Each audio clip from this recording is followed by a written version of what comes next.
àwọn kan mo mọ̀ ó dàbí pé òun ṣiṣẹ́ so nísìn báyìí ó fẹ́ kí owó kó yá lọ́jọ́ kejì nǹkan tí àwọn kan tó fi ń ṣe nǹkan tí à ń pè ní internet fraud nìyẹn ṣùgbọ́n Sùúrùlérè gan díẹ̀díẹ̀ ní sísẹ̀ntẹ̀lé gbogbo ẹ̀ òkùnkùn máa jọra wọn kò yẹ kí ó wá jẹ́ pé ibi tó bá fi ẹ́ sí kò bá jáwá tá à ń ṣe 9 to 5 tó bá máa dìgbà díẹ̀ wọ́n ní owó máa ń sọnù bẹ́ẹ̀ àbí o ti ń ṣe àwọn nǹkan kan ní abẹ́ tébù táwọn èèyàn ò mọ̀ tó bá máa mọ̀ báyìí orúkọ ó máa ń bàjẹ́ nìyẹn.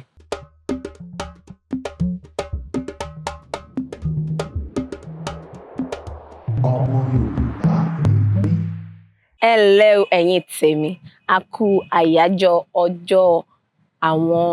òṣìṣẹ́ ìyẹn Workers' Day lórí period Workers' Day la wà yìí ṣé àpò gbogbo wa náà ní òṣìṣẹ́ kò bá jẹ́ pé òun ṣe 9 to 5 wà lọ láàárọ̀ ọ́fíìsì wà ṣe suit and tie àbí àwọn oníṣẹ́ ọwọ́ bó ṣe mọ̀ pé àwọn oníṣẹ́ ọwọ́ yẹn gangan wọn kàn ní 9 to 5 ni o 24 hours báyìí gbogbo ìgbà ni wọ́n ro nǹkan àbí ìmíì iṣẹ́ tí wọ́n fẹ́ ṣe eléyìí tí wọ́n fẹ́ ṣe lénìí a fẹ́ sọ̀rọ̀ ní ipa iṣẹ́ eléyìí tí àwọn èèyàn wa ń pè ní hustle wọ́n ní I'm hustling I'm bustling iṣẹ́ ni oògùn ìṣẹ́ mo mọ̀ pé ọ̀pọ̀lọpọ̀ náà láti mọ eléyìí bóyá látìgbà tí a ti wà ní ilé ìwé alákọ̀ọ́bẹ̀rẹ̀ ìyẹn primary school kí gangan ni iṣẹ́ ṣùgbọ́n láyé ìsìn kankan ṣe pé kò ṣiṣẹ́ kárakára you have to work smartly wà á ṣiṣẹ́ pẹ̀lú ọpọlọ náà ni kò bá jẹ́ pé tailor ni ẹ́ kò bá jẹ́ pé òun tajà ni bóyá snacks puff-puff gbogbo eléyìí ló ń ta wà láti fi ọpọlọ àti gbogbo social media gbogbo eléyìí wà láti fi sí kí iṣẹ́ ẹ̀ kó bá lè yọ kówó bá lè pé owó tí a kò bá kà agbára ló ń gbà torí ìyẹn everything that you do make sure that your money is well calculated your gains ẹ má náwó yàfùnyàfùn nǹkan míì tí mo tún fẹ́ sọ fún wa ni pé overnight success syndrome àwọn kan mo mọ̀ ó dàbí pé òun ṣiṣẹ́ so nísìn báyìí ó fẹ́ kí owó kó yá lọ́jọ́ kejì nǹkan tí àwọn kan tó fi ń ṣe nǹkan tí à ń pè ní internet fraud nìyẹn ṣùgbọ́n Sùúrùlérè gan díẹ̀díẹ̀ ní sísẹ̀ntẹ̀lé gbogbo ẹ̀ òkùnkùn máa jọra wọn kò yẹ kí ó wá jẹ́ pé ibi tó bá fi ẹ́ sí kò bá jáwá tá à ń ṣe 9 to 5 tó bá máa dìgbà díẹ̀ wọ́n ní owó máa ń sọnù bẹ́ẹ̀ àbí o ti ń ṣe àwọn nǹkan kan ní abẹ́ tébù táwọn èèyàn ò mọ̀ tó bá máa mọ̀ báyìí orúkọ ó máa ń bàjẹ́ nìyẹn wọ́n á sì ní orúkọ rere ó sàn ju wúrà àti fàdákà lọ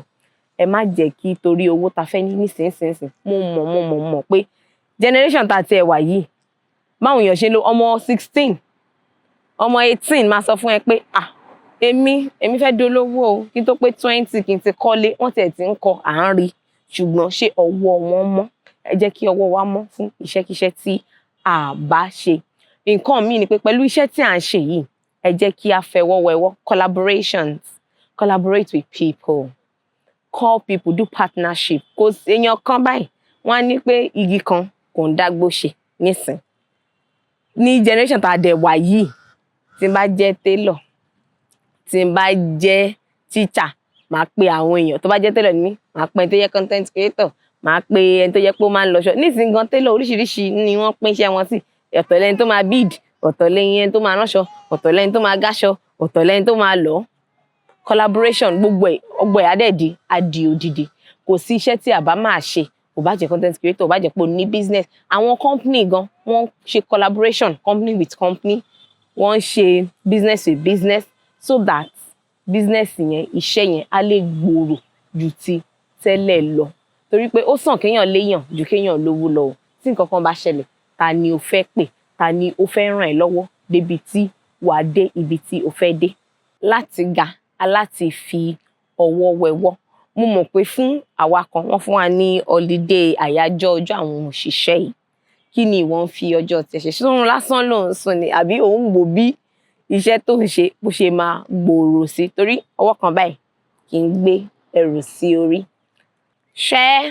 like subscribe ẹ jẹ́ kí fọ́nrán yìí dé ọ̀dọ̀ àwọn ọ̀rẹ́ yín orúkọ tèmi ni Adéláyọ̀ ọmọ Yorùbá ni mí.